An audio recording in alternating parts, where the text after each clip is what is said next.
part 1 of this video series, Alicia and I were each shooting an AR15 on the reactive range. The two rifles we were using are quite different in price, accessories, and label.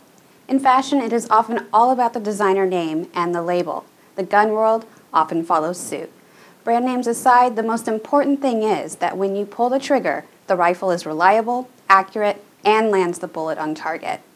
Before we start breaking down the difference between our two guns, let's take a look at the basic components that make up the AR system. First, let's talk about the lower receiver, recognized by the ATF as the registered firearm, commonly the starting point for most custom builds. This piece houses the trigger, firing components, safety, and bolt latch, the buffer tube, stock, hand grip, and magazine attached to the lower. The upper assembly is made up of the upper receiver, barrel, gas tube, sights, hand guard, bolt carrier group, and charging handle. The upper connects to the lower using two pins called takedown pins. We assembled the truck gun with an eye towards function. We wanted an AR-15 for the range that we didn't have to worry about scratching up and could build for bargain basement prices. The higher-end Bushmaster is a factory-assembled weapon with an aftermarket match-grade trigger, designer label accessories, and upper-end sight. If we look at the guns side by side, we can see some of the major differences. The truck gun lower is comprised of parts from 3 different manufacturers. The upper is a Delton purchased on sale, bringing the total cost of the rifle to about $700.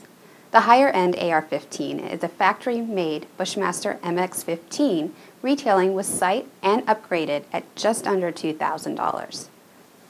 The Bushmaster has an upgraded Rock Rivers Arms 2-stage matched trigger, while the truck gun has an inexpensive trigger that comes in a lower parts kit from DPMS Arms. The buffer tube and stock on the Bushmaster have also been upgraded to be mil-spec parts. The buffer tube has been professionally honed to remove obstructions and burrs inside the tube. The charging handle carries the much-respected Bravo company name. For optics, our truck gun utilizes a Vortex Strike-Fire red dot, while the Bushmaster has been outfitted with a Seymour red dot sight. We found that every time we pulled the trigger on both weapons, they fired cleanly and accurately. Trigger break was certainly sweeter on the high-end model with its aftermarket trigger.